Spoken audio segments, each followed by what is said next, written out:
नमस्कार दोस्तों, आज की इस वीडियो में हम बात करने वाले हैं टर्मिनेटर ज़ीरो के बारे में। टर्मिनेटर ज़ीरो नेटफ्लिक्स पे स्ट्रीम की जा रही एक एनिमेटेड एडेप्टेशन है टर्मिनेटर फ्रेंचाइज की। जी हाँ, दी टर्मिनेटर फ्रेंचाइज, जिसके 5 से 6 पार्ट्स ऑलरेडी थिएटर्स में रिलीज़ हो चुके हैं और जिसकी लेगेसी 1980s में द टर्मिनेटर से स्टार्ट हुई and then came the blockbuster all time cult classic Terminator 2 Judgment Day starring Arnold Schwarzenegger. और बेसिकली और लगभग सभी मूवीज़ में आर्नल्ड श्वार्ज़नेगर रहे हैं, लेकिन ये जो सीरीज़ आई है ये एक एनिमेटेड वर्जन है, एक ऑफिशियल एडेप्टेशन है। और आज इस वीडियो में हम इस एनिमेटेड सीरीज़ का रिव्यू करने वाले हैं। हम बात करने वाले हैं इसकी स्टोरी लाइन की, इसकी एनिमेशन क्वालिटी की, इसकी ओवरऑल फील एंड लुक की, और कितनी ऑथेंटिक है ये film in terms of taking the references from the original series, from the original movie series, और अपने आप में क्या नया दर्शकों के लिए ला रही है। और अब चूँकि ये नेटफ्लिक्स पे आ ही चुकी है, तो आइए बात करते हैं कि आज के जेनजीज़ के लिए और पुरानी जनरेशन के लिए आखिर ऐसा क्या है कि ये दोनों तरह के ऑडियंस को, दोनों एज ब्रैकेट के ऑडियंस को खींचने में सक्षम है। सो आइए, without wasting any time, let's get started and let's talk about terminator.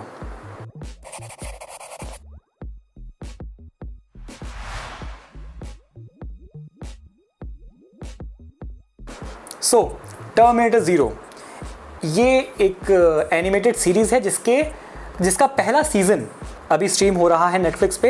इस पहले सीज़न में 8 एपिसोड्स हैं और काफ़ी स्मार्टली इन 8 एपिसोड्स के नाम रखे गए हैं। अगर आप इस पे जाके देखेंगे नेटफ्लिक्स पे, तो आपको पढ़ने को मिलेगा मॉडल 101 फॉर एपिसोड 1, फिर मॉडल 102, 103 और ऐसे करते करते 108 तक, यानी कि टर्मिनेटर के ही रेफरेंस में इसके एपिसोड्स के नाम रखे गए हैं। आइए अब स्टोरी लाइन की बात करते हैं। So as we already know, 5 से 6 पार्ट टर्मिनेटर मूवीज़ जो हैं वो थिएटर्स में रिलीज़ हो चुकी हैं। Of course we all know the all time greatest have always been the 1980s की द टर्मिनेटर, जो पहली पार्ट थी, and of course Terminator 2 Judgment Day. और उसके बाद जो आया है वो सब फैन सर्विस और नॉस्टैल्जिया बेस्ड रहा है, जिसमें से मेरे कोई खास फेवरेट्स नहीं हैं। Obviously since it's an anime, तो जो हम इसमें कैरेक्टर्स देखेंगे, जो इसके बैकग्राउंड देखेंगे, जो इसका environment and feel and look जो होगा, वो काफ़ी कुछ जैसे एनीमे में होता है कि जैपनीज़ कल्चर और जैपनीज़ बैकग्राउंड, जैपनीज़ एनवायरनमेंट से रिलेटेड होगा। मुझे ये डाउट था कि एनीमे के चक्कर में कहीं ये ऐसा ना करें कि बनाया इन्होंने अमेरिकन स्टोरी है, क्योंकि the entire terminator franchise is based in America, the future America और द प्रेजेंट वन। लेकिन इसमें कुछ डिफरेंट है। इन 8 एपिसोड्स में अमेरिका नहीं बल्कि जापान दिखाया गया है। लेकिन इंटरेस्टिंग बात यह है कि इसमें जो स्टोरी लाइन है, जो टाइम लाइन है इसकी, वो सेम वही है जो टर्मिनेटर की अमेरिका में हो रही है। यानी कि एक तरफ जहां ह्यूमंस ने स्काईनेट नाम का एआई क्रिएट कर दिया है, वहीं दूसरी तरफ जापान में एक साइंटिस्ट है जिनका नाम है मैलकॉम। ये मैलकॉम कहानी के मेन सेंट्रल पॉइंट है। मैलकॉम को किसी तरीके से ये पता है कि अमेरिका में इसी वक्त स्काईनेट को बना दिया गया है और Skynet in the next few hours और in the next few days online आने वाला है। And as we all know, जैसे कि हम सभी को लेगेसी में पता है कि भाई जैसे ही स्काईनेट ऑनलाइन आएगा, जैसे ही वो सेल्फ अवेयर होगा, वो एंटायर ह्यूमैनिटी को अपना दुश्मन मानेगा, एक थ्रेट मानेगा। और the moment Skynet will be self aware, वो एक न्यूक्लियर वॉर कर देगा। ये वही स्टोरी है जो कि टर्मिनेटर की सभी पार्ट्स में हम देखते हैं, जानते हैं। इसमें भी वही लिया गया है। बस डिफरेंस, जो मेजर डिफरेंस है वो ये है कि ये सब कुछ मैलकॉम को किसी तरह से पता है। अब क्या पता है, कैसे पता है, वो आप सीरीज़ में देखेंगे, बट दिखाया ये है कि मैलकॉम को somehow through visions and through dreams उसको ऑलरेडी होने वाले भविष्य का पता है। अब इस भविष्य को रोकने के लिए, इस जजमेंट डे को रोकने के लिए, मैलकॉम जापान में अपनी लेबोरेटरी में एक नया एआई को बनाता है। ये एआई एक फीमेल फॉर्म में है और ये फीमेल फॉर्म 3 अलग अलग 3D प्रोजेक्शंस के रूप में मैलकॉम को दिखाई देती है। और ये 3D प्रोजेक्शंस मैलकॉम से इंटरेक्ट करती है, ये एआई मैलकॉम से इंटरेक्ट करती है। एक ऐसी परिस्थिति भी आती है कि मैलकॉम को ये चॉइस लेनी है कि क्या वो इस एआई को भी ऑनलाइन कर दे, because the moment it will go online, Malcolm के हाथ से कंट्रोल निकल जाएगा। And Malcolm has this doubt कि क्या पता जिस एआई को उसने स्काईनेट को ख़त्म करने के लिए या रोकने के लिए बनाया है, कहीं वो उसी के साथ में संधि ना कर ले, उसी के साथ में दोस्ती ना कर ले, या एक तरीके से कहिए कि स्काईनेट के जो उसूल हैं, जो उसकी थिंकिंग है स्काईनेट की, कि वो थ्रेट मानता है ह्यूमैनिटी को, वो उसी तर्ज पे आगे ना बढ़ जाए। सो ये भी एक बहुत सेंट्रल पॉइंट है। अब मैलकॉम के 3 बच्चे हैं और कहानी के शुरुआती फर्स्ट एंड सेकंड एपिसोड में ही दिखाया है कि जहाँ एक तरफ मैलकॉम लेबोरेटरी में ये सारी गतिविधियों में लगे हुए हैं, वहीं दूसरी तरफ ये 3 बच्चे हैं जिनके साथ उन्होंने अपने केयर टेकर को छोड़ा हुआ है, एक फीमेल केयर टेकर को छोड़ा हुआ है। Now in the story of course अगर हम टर्मिनेटर की बात कर रहे हैं तो देखिए टाइम ट्रेवल कहीं ना कहीं आएगा। तो जी हाँ, इस टाइम लाइन में भी एक टर्मिनेटर को टाइम ट्रेवल करके फ्यूचर से भेजा गया है टू किल मैलकॉम, और उसी के साथ में एक प्रोटेक्टर भी आई है, एक फीमेल प्रोटेक्टर है जिसको उसी फ्यूचर से भेजा गया है। और अब अगेन जैसे कि फिल्मों में होता है कि एक प्रोटेक्टर है और एक डिस्ट्रॉयर है, और ये दोनों ही अपनी जंग शुरू करेंगे किसी न किसी से मैलकॉम तक पहुंचने की। अभी तक का जितना मैंने बोला है, जितना सामान्य कहानी, जैसे कि टर्मिनेटर के हर पार्ट में लगभग ऐसे ही रहा है एक्सेप्ट टर्मिनेटर साल्वेशन, तो जितना सामान्य लगता है, जैसे जैसे एपिसोड्स बढ़ेंगे आप दर्शक ये पाएंगे कि ऐसा नहीं है।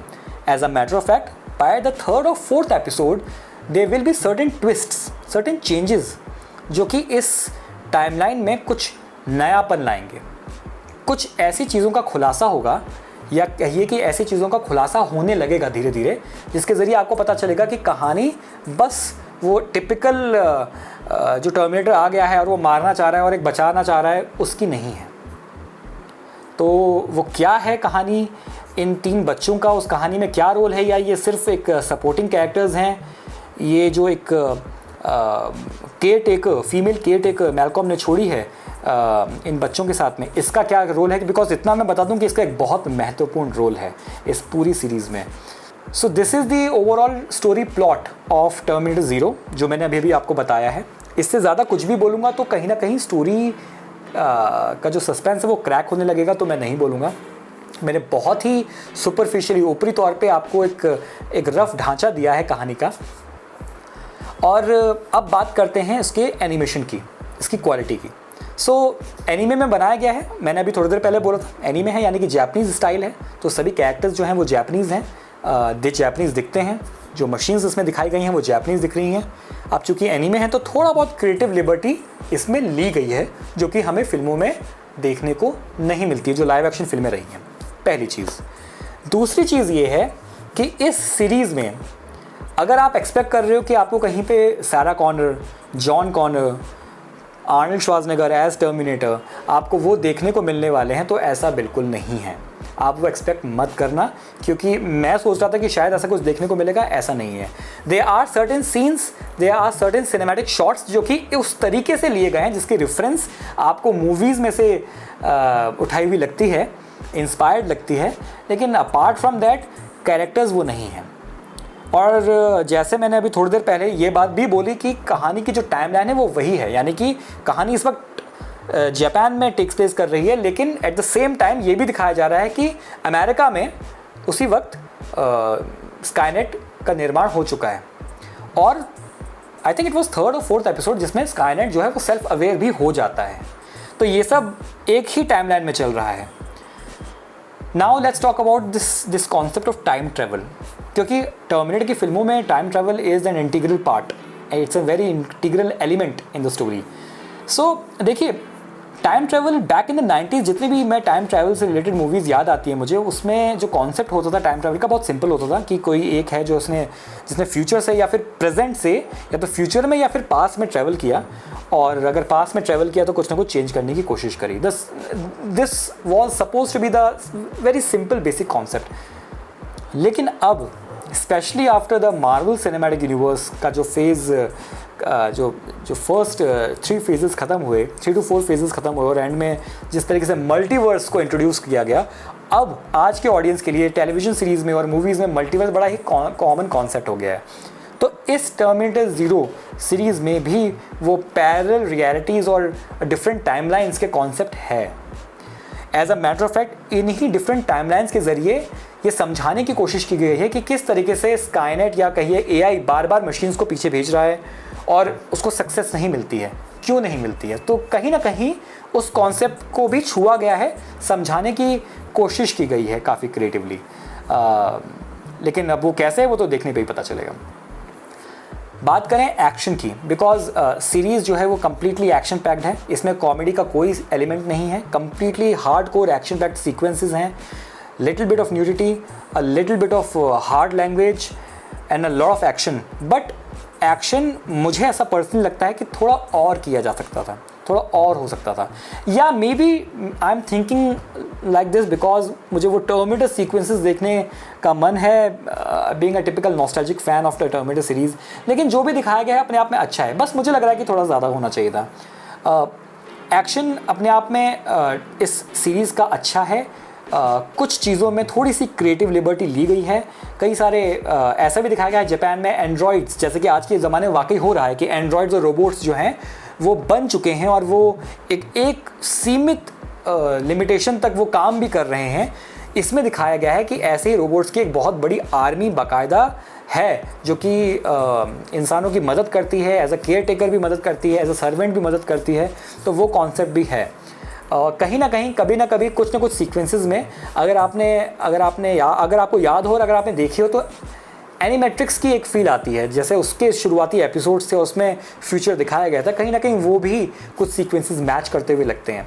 सो एनिमेशन ओवरऑल इसका काफ़ी ज़्यादा अच्छा है। एनीमे की ये एक खासियत है ही कि डिटेलिंग पे लोग बहुत काम करते हैं। जो जापानीज आर्टवर्क होता है डिटेल्ड आर्टवर्क होता है। Even though I am not a huge anime fan, मैं डीसी और मार्वल फैन ज़्यादा हूँ, but I have seen a lot of anime movies. मैंने एनिमे सीरीज़ में अपना टाइम ज़्यादा नहीं लगाया है, because once you go into the rabbit hole बहुत लंबा सफ़र हो जाता है। तो मैंने मूवीज़ देखी हैं एंड यस, जैसे मैंने कहा कि बहुत ही डिटेल्ड एनिमे सीरीज़ बनती है, विच इज़ एब्सोल्युटली ग्रेट। तो एनीमे होने के नाते बहुत ज़्यादा डिटेलिंग है, बहुत अच्छी डिटेलिंग है, और ओवरऑल जो लुक है वो ज़बरदस्त है, इसमें कोई कमी नहीं है। जिन शॉट्स में 360 डिग्री कैमरा घुमाया गया है सिनेमैटिकली, उसमें आप जज कर सकते हो कि टून रेंडर दिया गया है लेकिन 3D में बने हुए हैं कैरेक्टर्स और एनवायरनमेंट। तो कुछ जगहों पे ऐसा भी है, अगेन ये भी बहुत कॉमन है आजकल मूवीज़ में। बट ओवरऑल फिल्म जो ओवरऑल फिल्म बनी है that is in 2D based, और एनिमे का मज़ा 2D में ही होता है सबसे ज़्यादा। So that is about the action, that's about the anime, that's about the animation, that's about the story.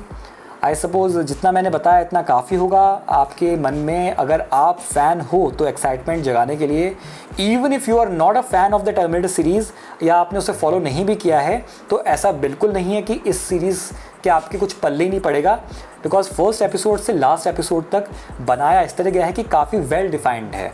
First 2 episodes में तो कुछ बहुत ज़्यादा एक्शन है भी नहीं, because first 2 episodes are kind of like a setup, introductory episodes हैं, तो पूरी चीज़ें इस्टेब्लिश की गई हैं। तो एक्शन है सेकंड एपिसोड तक, फर्स्ट में भी है लेकिन उतना ज़्यादा नहीं है।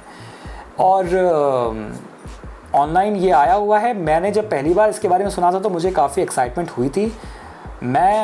क्या ये is it worth watching? Yes, it's worth watching, but one things for sure कि this series is not for kids. 18+ audience के लिए है, तो वो उसको देखें, इसको एंजॉय कर सकते हैं, बट किड्स के लिए तो फॉर श्योर नहीं है ये। So that's about it. मेरे ख्याल से इतना काफ़ी होगा आप लोगों के लिए। अब देखिए, अगर आपकी इच्छा हो तो टर्मिनेटर 0 को देखिए, और अगर आप फ़ैन हो तो या तो अब तक आप देख चुके होंगे या फिर एटलीस्ट दिस वीडियो के बाद तो देख ही लो। So this was the video, guys. Thank you so very much for watching this video. Like it, subscribe to the channel, share the video with others. Thank you so very much. Goodbye and God bless you.